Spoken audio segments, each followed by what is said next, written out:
মুসনাদ আহমদ হাদিসের একটা বিশাল সংকলন। সেখানে মোট হাদিস আছে ২৭,৬৪৭টা।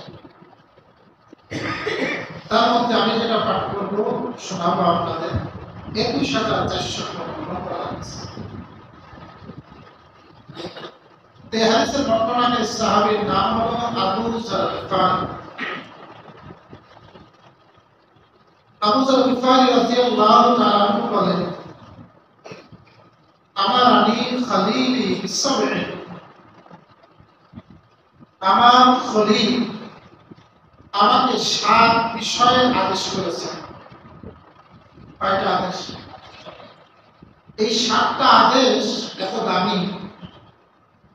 একজন মানুষের আত্মশুদ্ধির জন্য, একজন মানুষের সঠিকভাবে জীবন যাপনের জন্য, বিশেষ করে জাহান্নাম থেকে মুক্তি ও আখিরাতের জন্য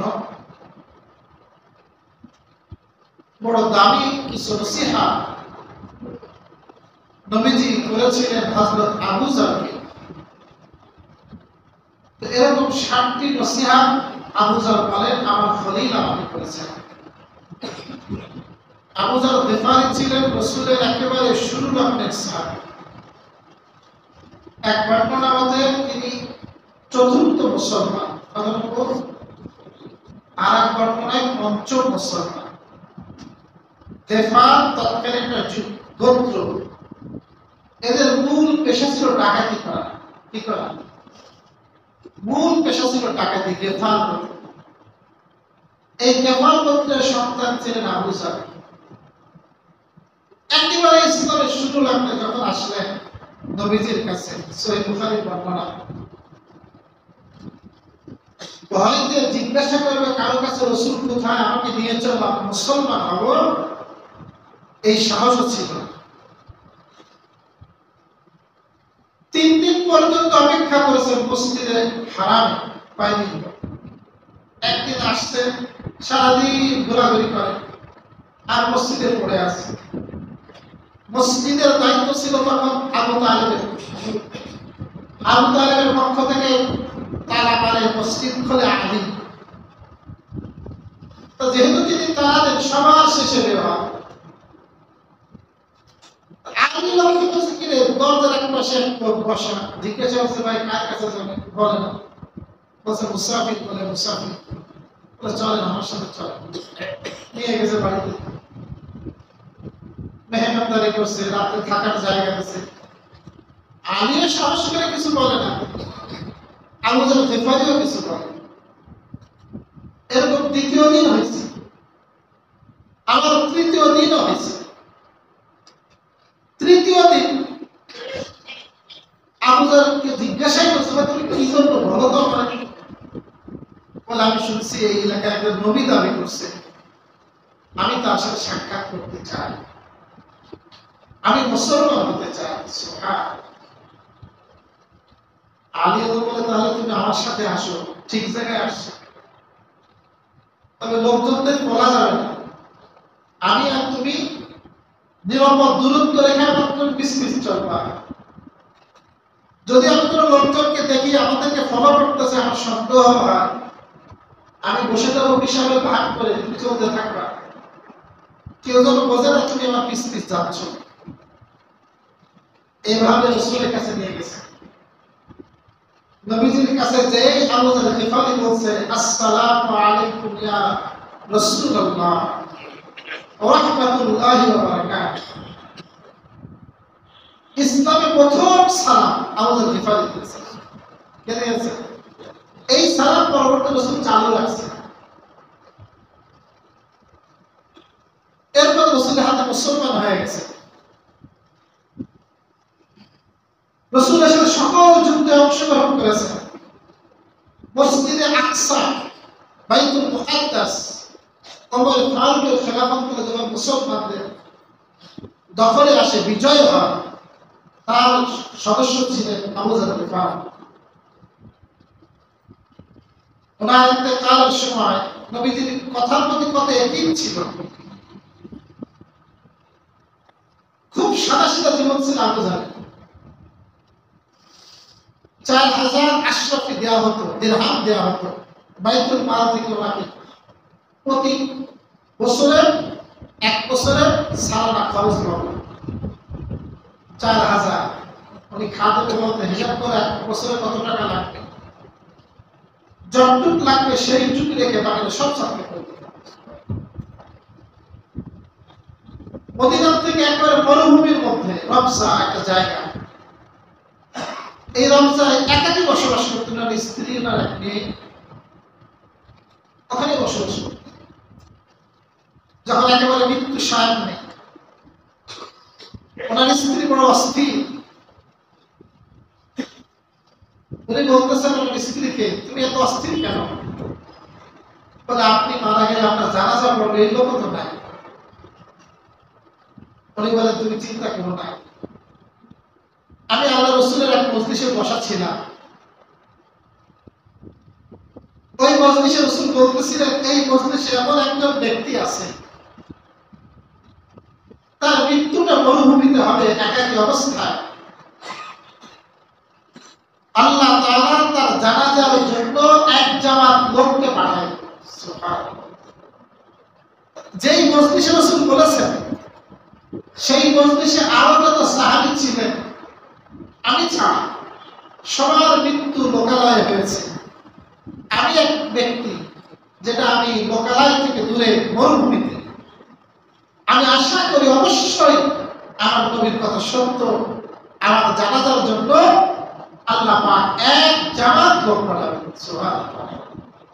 তোমরা আমাকে যখন গোসল দিবা, কাফনে কাপড় পরাবা, অপেক্ষা করবা, রাস্তায় দাঁড়ায় থাকবা, দেখবা লোক আসবে, তারা আমার জানাজা ওনার স্ত্রী ওনার মৃত্যুর পরে গোসল দিয়েছে, সব কিছু করছে, জানাজা পড়ার জন্য রাস্তা উঁকি মারছে, আল্লাহু আকবার, বিশাল এক জামাত আসছে, যার নেতৃত্বে ছিলেন বিখ্যাত সাহাবী, এটা 32 হিজরির ঘটনা, উসমান ইবনে আফফানের খেলাফতকালে বিখ্যাত সাহাবী আব্দুল্লাহ ইবনে মাসউদ, যিনি রাসূলের কথায় জান্নাতি সাহাবী, ওনার নেতৃত্বে বিশাল এক কাফেলা আসছে।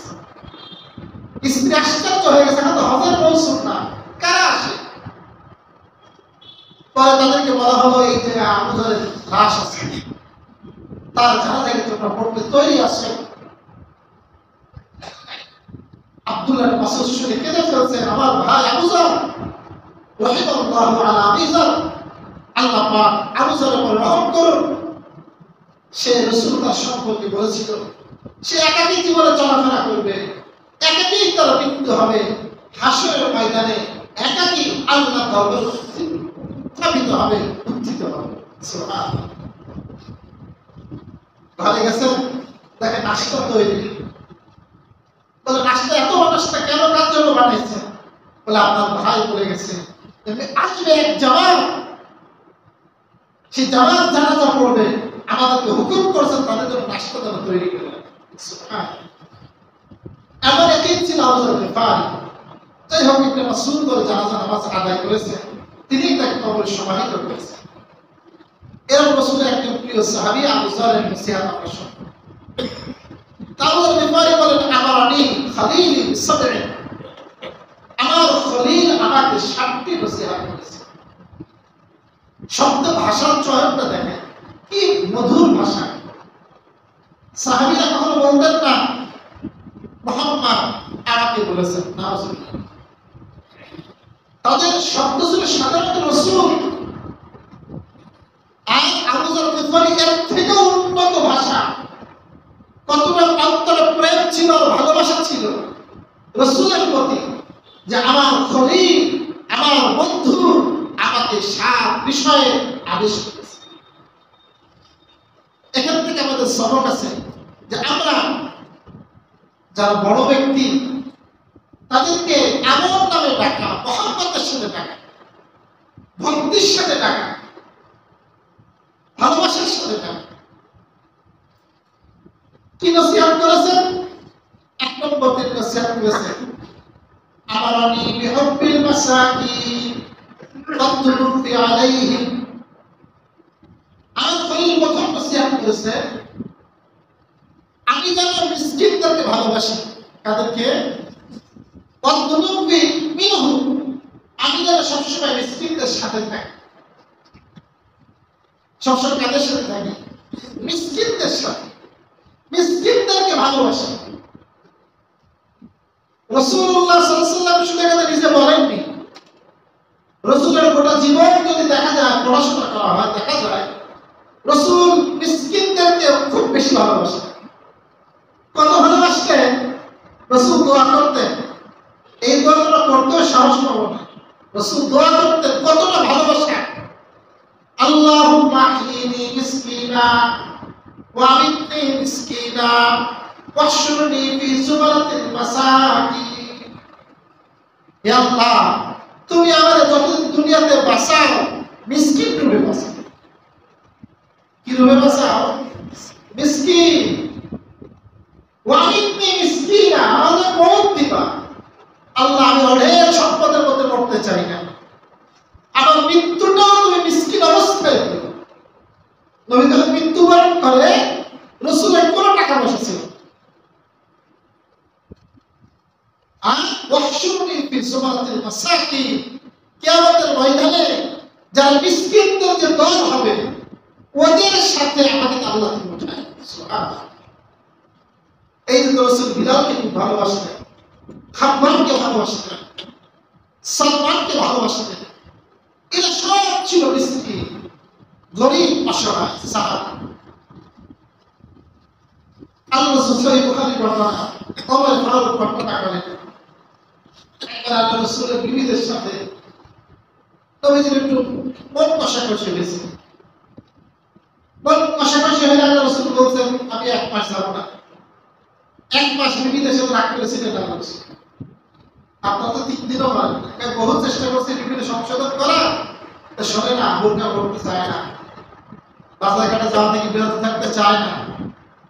কি চেষ্টা করছেন? চেষ্টা ইসলাম বলে দিয়েছে, চেষ্টা আগে মুখে নসিহত করতে হবে, কথা না শুনলে এর জন্য প্রয়োজন বিস্তার আলাদা করে দিতে হবে। তুমি আলাদা থাকো, আমি আলাদা থাকি।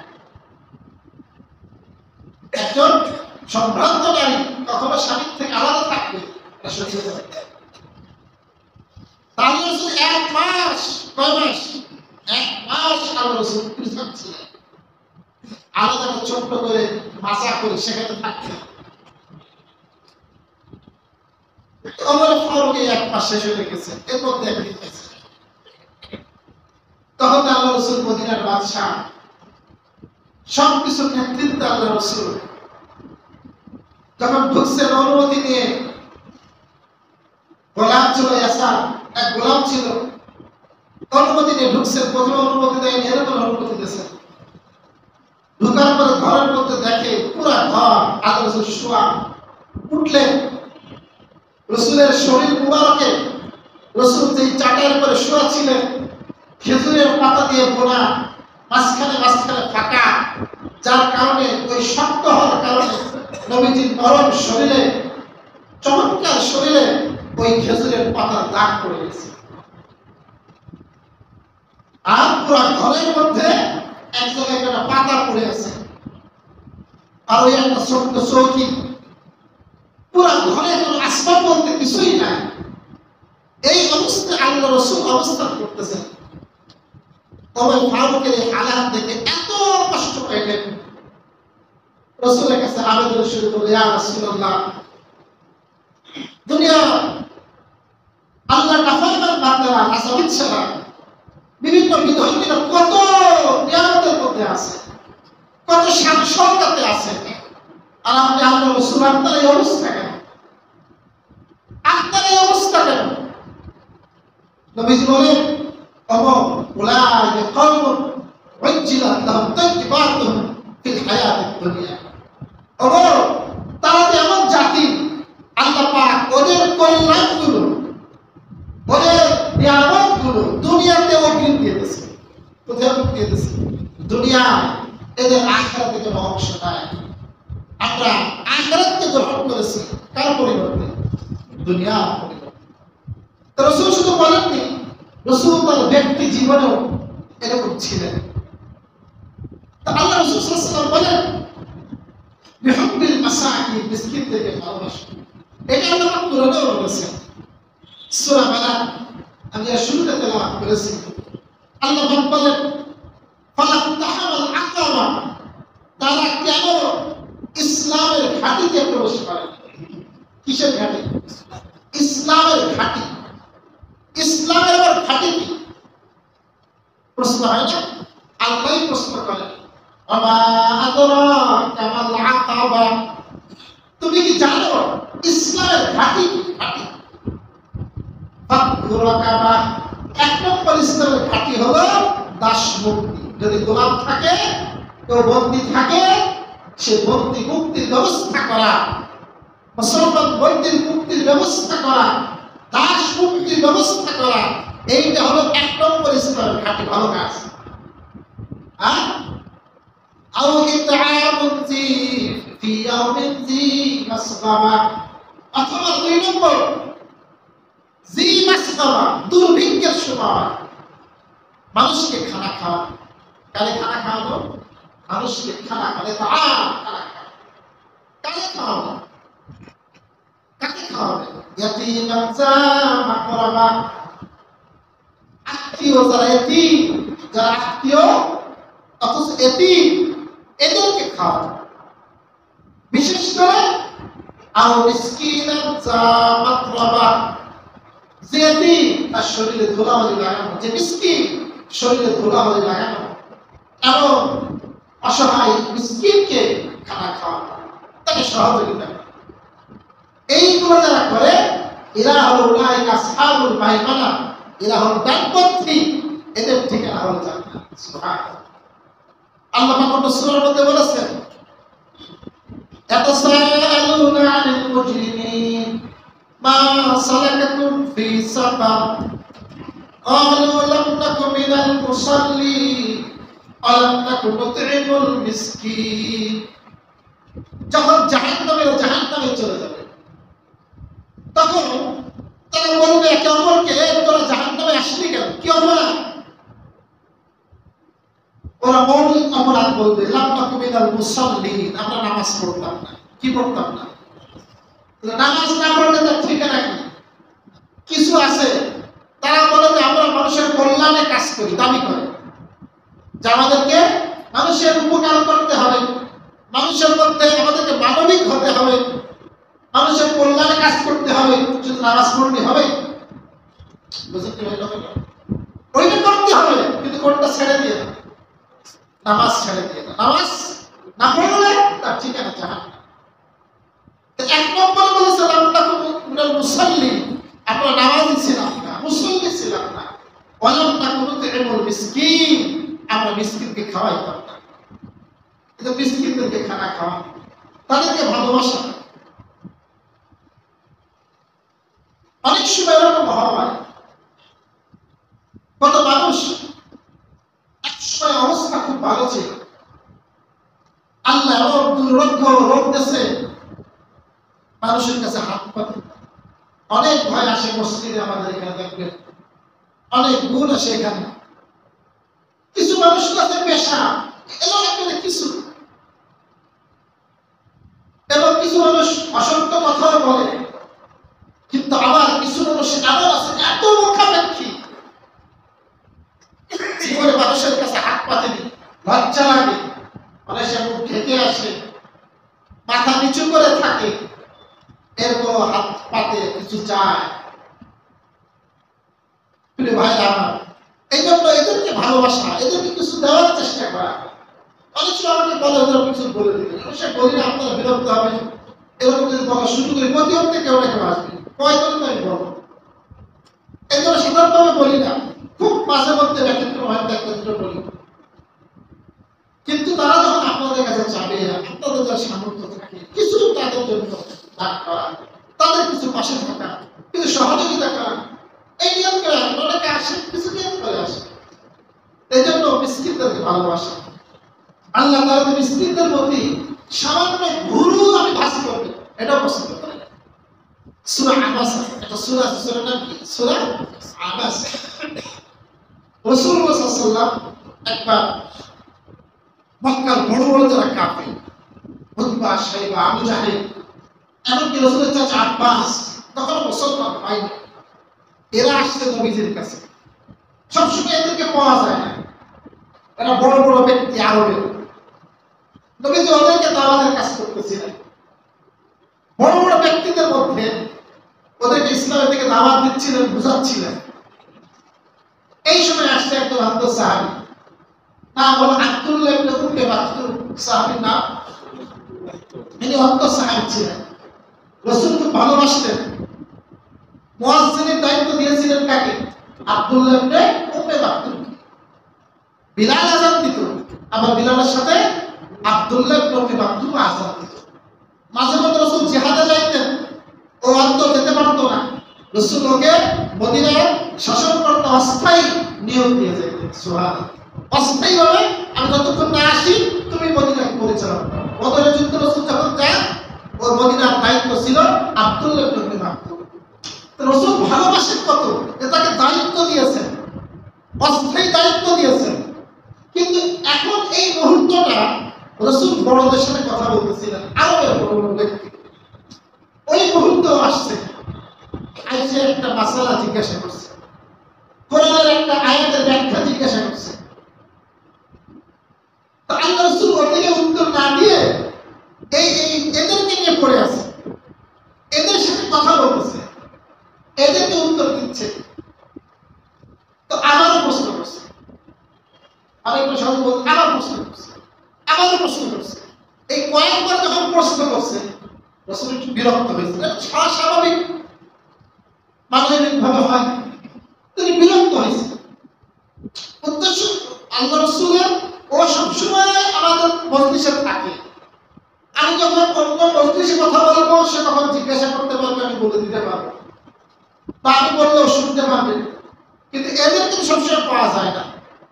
এই তো রাসূল এদের দিকে গুরুত্ব দিলেন, আব্দুল্লাহ ইবনে উম্মে মাকতুমকে রেখে। আল্লাহ তাআলা এইটাও পছন্দ করেন। সুবহানাল্লাহ। আল্লাহ পাক আয়াত নাযিল করলেন, আপনি বিরক্ত হইলেন? হতে পারে সে যে মাসআলা জিজ্ঞাসা করছে, এটা শোনার পরে সে সেটার উপর আমল করবে, সে তাকওয়া গ্রহণ করবে, আর অন্য যারা আসছে ওদের ঠিকানা তো জাহান্নাম। তো প্রিয় ভাইরা আমার, এই জন্য ভুল কুচ্ছিত করা এইটাও অনুমতি দেওয়া হয়। মিসকিনদেরকে ভালোবাসা, এটা রাসূলের নির্দেশ। 2 নম্বর বলেন, ওয়া আমারানি ইলা আন আনজুরা মান হুয়া দুনি ওয়ালা আন আনজুরা মান হুয়া ফাওকি। এটা আমি বলেছি কবে জানো, যে আমাকে সবসময় আমার থেকে দুনিয়ার মাল সম্পদের ক্ষেত্রে নিম্নের দিকে যেন আমি তাকাই। আমি যেন যারা দুনিয়ার দিক থেকে আমার থেকে বড় তার দিকে না তাকাই, এই আদেশ আমাকে করেছে। আমার থেকে যারা নিম্নে আছে তার দিকে তাকাইলে আমার শকর আসবে। আমার কি আসবে? আরে ওর তো বাড়ি আছে, আমারও তো আলহামদুলিল্লাহ আছে, বা আমার তো আমি তো থাকার মাথা গুলো ঠাই আছে, আর আরেকজনের তো এমন আছে গাছতলায় থাকে, থাকার জায়গাটাও নাই। আমার ঘরে নেই, পানি উঠে দেয় কি, কিন্তু তারপরে তো আমি আসি। অত ভাই ওর পাশে তার ঠিকানা কোথায়? ও গাছতলায় থাকে, স্টেশনে যাবে না, স্টেশনে থাকে, 10 টাকার পানি ভাড়া করে থাকে, ওই বসার কাপড় খায়, শীতের মধ্যে, গরমের মধ্যে, বর্ষার মধ্যে, সেখানে। তো ওদেরকে তাকাইলে আমার শকর আসবে, আর আমার থেকে বড়দের তাকাইলে আমার মধ্যে কি আসবে? নাশুকরিয়া আসবে, অকৃতজ্ঞতা আসবে। আমলের ক্ষেত্রে আমার থেকে উপরে তাকালে এটা ঠিক আছে, যে আমি তাহাজ্জুদ পড়ি না, আর একজন তাহাজ্জুদ পড়ে, আমি তার দিকে তাকাই, এটা ঠিক আছে। 3 নম্বর আমাকে আদেশ করেছেন, ওয়া আমারানি আন আসিলার রাহিমা ওয়া ইন আদবারা। রাসূল আমাকে 3 নম্বর আদেশ করেছে, আমি যেন আমার আত্মীয়তার সম্পর্ক বজায় রাখি। যদিও তারা মুখ ফিরিয়ে নেয়, সে আমার সাথে সম্পর্ক রাখে না, সে আমার থেকে দূরে সরে যায়, আমার পরিচয় দেয় না, আমার সাথে কথা বলে না, সামান্য অজুহাত, আমার দোষ না, ওরই দোষ, তাও কথা বন্ধ রাখে। ইসলাম বলে তুমি সেটা তার সাথে কথা বলো, তুমি আগে থেকে সালাম দাও। তুমি যদি আগে সালাম দাও, ও যদি উত্তর না দেয়, তোমার কোনো গুনাহ হবে না। গুনাহ হবে না, তার গুনাহ চাইতে বেশি গুনাহ হয়, এই গুনাহটা এখন তার ঘরে চলে যাবে, তুমি মুক্ত হয়ে যাবা। আর তুমি চেষ্টা করবা যে কোনো মূল্যে আমি সম্পর্কটা বজায় রাখবো। এটা হলো 3 নম্বর আদেশ, সম্পর্ক, আত্মীয়তার সম্পর্ক বজায় রাখা। 4 নম্বরে ওয়া'মারানি আল্লাহ আসআলা আহাদান শাইআ, রাসূল আমাকে আরো আদেশ করেছে আমি যেন কারো কাছে কোনোদিন কিছু না চাই। সুবহানাল্লাহ। ব্যক্তিগতভাবে নিজের জন্য চাওয়া একটা কর্জে হাসানা দশের কথা, কিন্তু আমাদের 10 টাকা দেন এটা চাওয়া, রাসূল এটা নিরুৎসাহিত করেছে। ইসলাম দীক্ষা হলো ভিক্ষাবৃত্তিকে উৎসাহিত করা না, নিরুৎসাহিত করা। তাই রাসূল আমাকে শিক্ষা দিয়েছেন, খবরদার যে আমি কারো কাছে কিছু চাবো না, আমি কারো কাছে কিছু চাবো না, চাও ভালো না। আমরা যখন ঢাকা থেকে পড়াশোনা শেষ করে আসি, আমার উস্তাদ, আমি জামুদ্দিনে ছিলাম, মুফতি শাইখ আশরাফ রহমানী হাফিজাহুল্লাহ, হুজুর আমাকে কিছু নসিহত করছিলেন, তার মধ্যে একেবারে বিশেষ নসিহত। তার মধ্যে একটা নসিহত করেছিলেন, খবরদার কোনোদিন মাদ্রাসায় কোনো কিতাব চেয়ে নিবা না, চাওয়ার ভালো করবো না।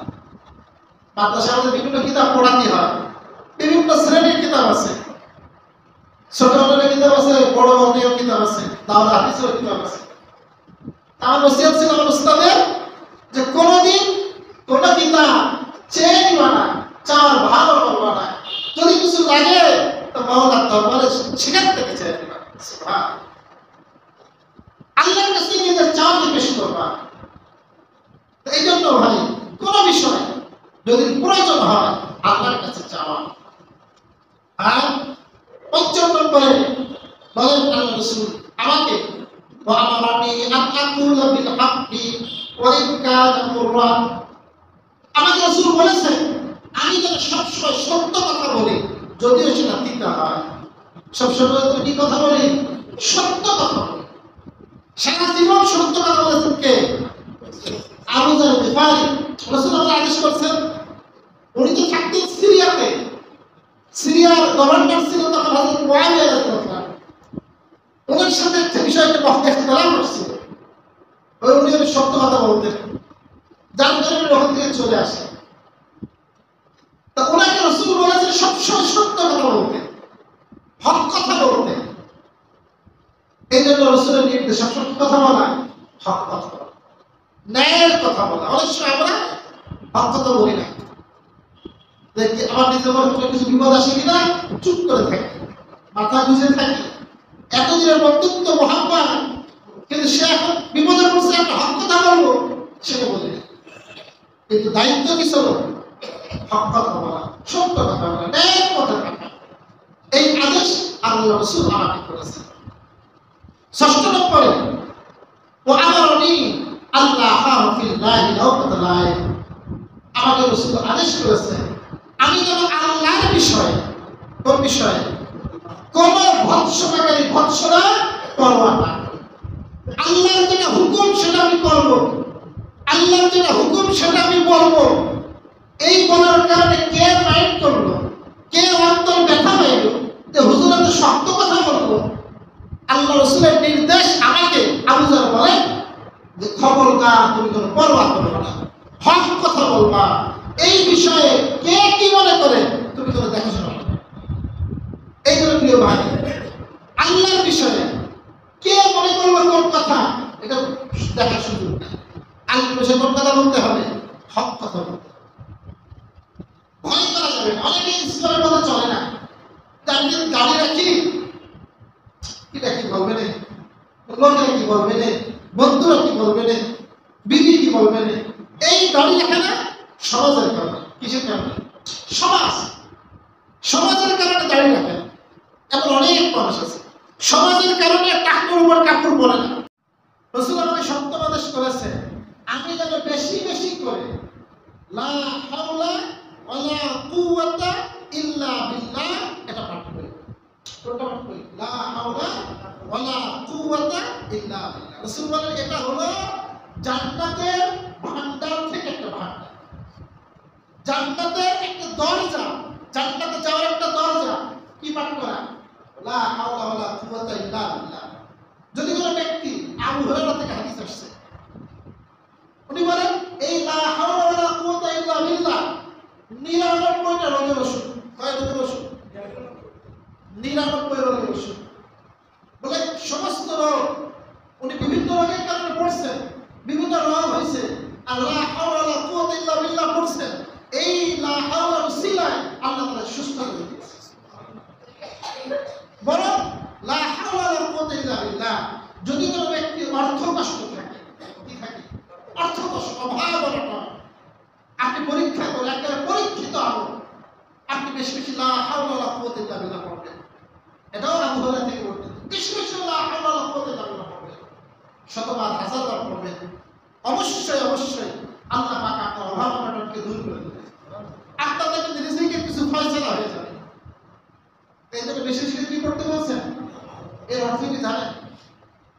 এর অর্থ হলো কোন আমল করার শক্তি নাই আমার, কোন গুনাহ থেকে বাঁচানোর শক্তি নাই আমার, আল্লাহর ক্ষমতা ছাড়া। কার ক্ষমতা ছাড়া? আল্লাহর তৌফিক ছাড়া আমি কোন আমলও করতে পারবো না, কোন গুনাহের থেকে বাঁচতেও পারবো না। কার ক্ষমতা ছাড়া? মানে আমি এত অসহায়, এত আমি ক্ষুদ্র, আমার কোনো শক্তি নাই, একমাত্র শক্তি আছে কার? আল্লাহ। এই জন্য দেখবেন মুয়াজ্জিন যখন আযান দেয়, আযানের একটা অংশ আছে হাইয়া আলাস সালাহ হাইয়া আলাল ফালাহ, আছে না? ওই সময় আপনি যখন আযান শুনবেন কি বলবেন? লা হাওলা ওয়ালা কুওয়াতা ইল্লা বিল্লাহ। আযানের যে শব্দগুলো আছে, ইযা আযানাল মুআজ্জিন ফাকুলু মিছলা মা ইয়াকুলুল মুআজ্জিন। আযান যখন মুআজ্জিন দিবে, আমি যখন আযান শুনব, রাসূল বলেন মুয়াজ্জিন যা যা বলেন তুমিও তাই তাই বলবা। তুমিও কি বলবা? ইল্লা, ব্যতীত, এই হাইয়া আলাস সালাহ আর হাইয়া আলাল ফালাহ ব্যতীত। সেখানে কি বলবা? লা হাওলা ওয়ালা কুওয়াতা ইল্লা বিল্লাহ।